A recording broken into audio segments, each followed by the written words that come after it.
Welcome to Have You Read It? The channel where we bring books to life, one summary at a time. Today we're discussing Germany, The Rise and Decline of an Economic Giant by Wolfgang Muenchau. This book explores the trajectory of Germany's economic success, its vulnerabilities, and the challenges it faces in a rapidly changing world. Germany, once the industrial powerhouse of Europe and a leading exporter, now faces a complex web of issues, including a dependence on Russian gas, reliance on China for exports, and a struggle to adapt to the digital age.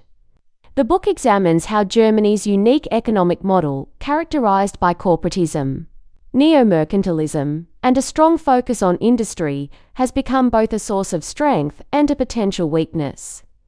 Discover the critical junctures and missteps that have led to Germany's current economic malaise, and the lessons that can be learned from its journey. The book opens with a prologue describing the author's upbringing in Mulheim, Germany, highlighting the town's industrial significance with factories producing pipelines and nuclear reactors. It introduces Aldi as an example of German entrepreneurship, but notes that this entrepreneurial spirit has waned.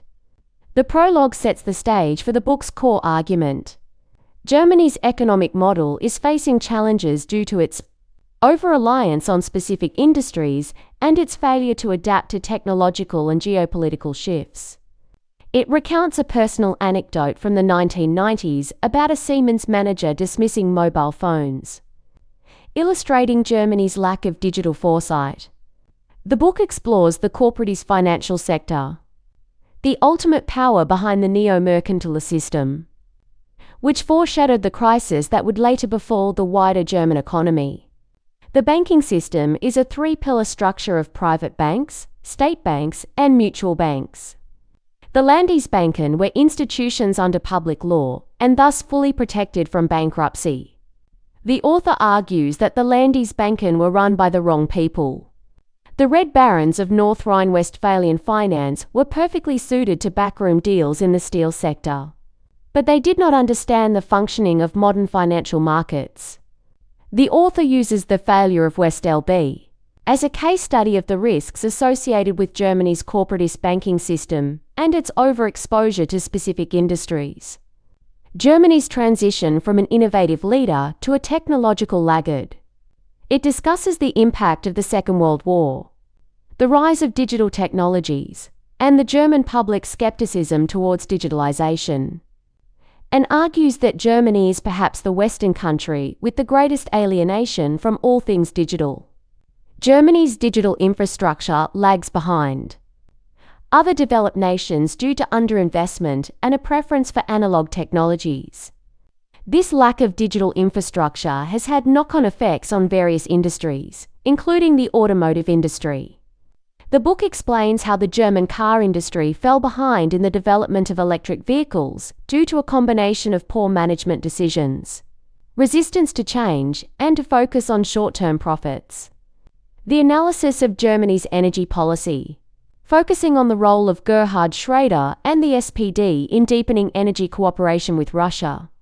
The book argues that Schröder's policies, driven by a neo-mercantilist mindset, led to Germany's overdependence on Russian gas. The narrative details the close relationship between Schröder and Vladimir Putin, and how this relationship influenced German energy policy. The Nord Stream pipeline project is presented as a key example of this dependency. The book argues that Schröder's big idea was to generate large industrial export surpluses, for which the country needed a cost-competitive industry. That, in turn, required cheaper and more reliable sources of energy than was available to Germany's competitors. The Russian gas was, in some respects, too good to be true. The author notes that successive German governments, including Angela Merkel's, continued to pursue close relations with Russia despite concerns about human rights and geopolitical risks. He offers that the invasion of Ukraine in 2022 exposed the flaws in Germany's Russia policy and led to a reassessment of its energy security. The German government has since sought to diversify its energy sources and reduce its reliance on Russia. China's role in Germany's economic success and the challenges it poses to the German model. It discusses the history of German-Chinese relations, from Helmut Schmidt's visit to China in 1975 to the present day.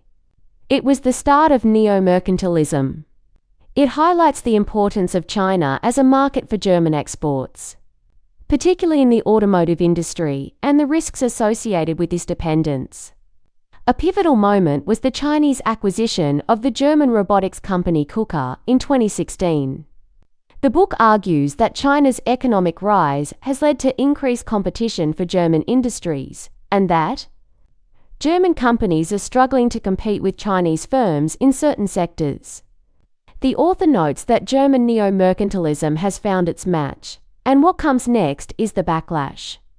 The book offers a critique of German economic policy, arguing that it is too focused on industry and exports, neglecting other sectors and hindering diversification. It is wrong to think that the latter would be a logical consequence of the former. It is possible for a country to have a large share of industry and yet run a balanced current account. Germany is not one of those countries.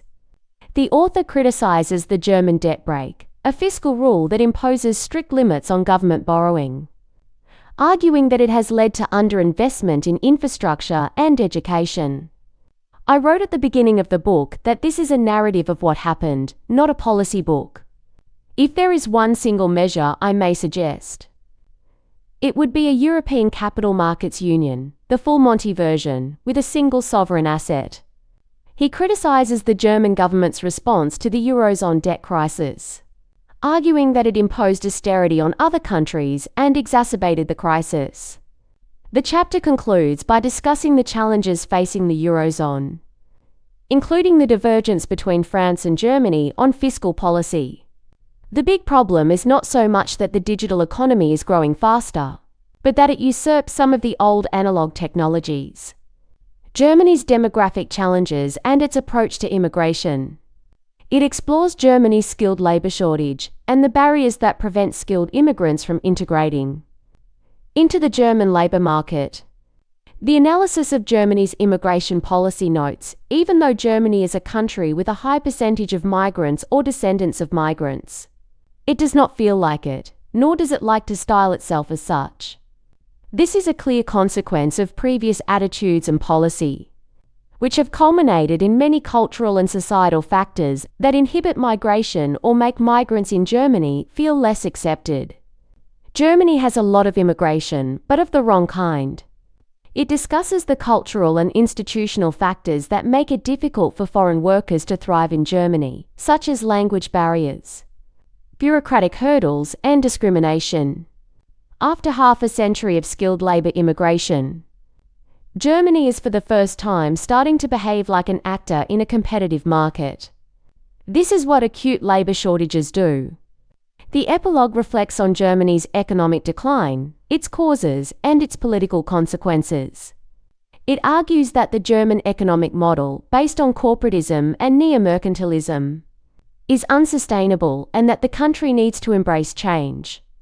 It also notes that a German motorway to the south of Dortmund, a critical transport link between the north and the south, has been closed for several years after tests found a bridge in acute danger of collapse. Crumbling infrastructure is a sign of decline. The author expresses concern about the rise of extremist parties in Germany and the polarization of the political landscape. The book concludes by urging Germany to address its challenges and forge a new path towards economic success. Here are some key takeaways from Germany. The rise and decline of an economic giant. The German economic model is unstuck. Recovery won't fix it. The German economic model has come unstuck, and the economic recovery won't fix it. Imports, not exports, are the real benefit of trade. Imports allow you to consume goods and services that you either could not make yourself, or that you could not make at a profit.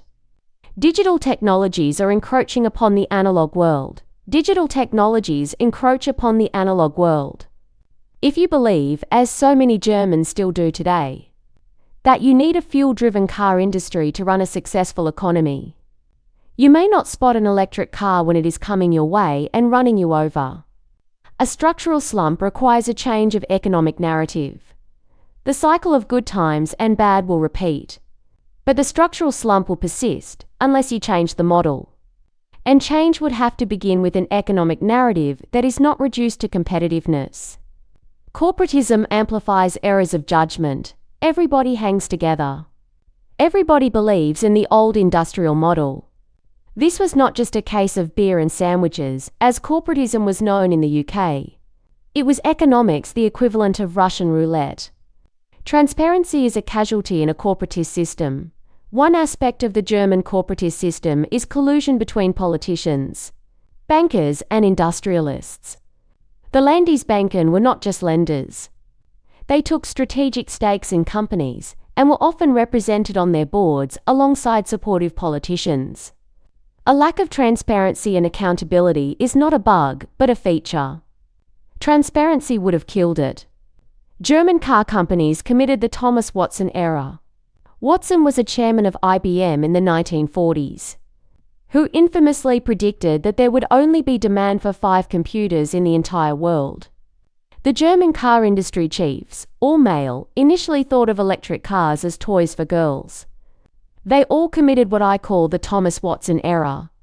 Watson was a chairman of IBM in the 1940s, who infamously predicted that there would only be demand for 5 computers in the entire world. The world changed, but Germany did not. The world changed, but Germany did not. And this is a story of how Germany mismanaged industrial capitalism and misjudged technology and geopolitics. It is also a story of national narratives, the myths we keep telling each other and eventually start to believe. And, like all tragedies, this one begins during the good times. In conclusion, Germany, the rise and decline of an economic giant, paints a sobering picture of a nation grappling with the consequences of its past successes. The book serves as a wake-up call, urging Germany to confront its technological shortcomings, geopolitical dependencies, and economic imbalances. It's a call for a new vision, one that embraces diversification, innovation, and a more nuanced understanding of the global landscape. Listeners are encouraged to read the book and reflect on the lessons it offers, not just for Germany, but for any nation navigating the complexities of the 21st century economy. The path forward requires a willingness to challenge long-held beliefs, embrace change, and forge a new narrative of economic success. The author argues that Germany has a choice to make, and decline is not inevitable. The time for decisive action is now, before the weight of its past triumphs becomes too heavy to bear. The rise and decline of an economic giant is a tragedy. But like all tragedies, it carries with it the possibility of redemption.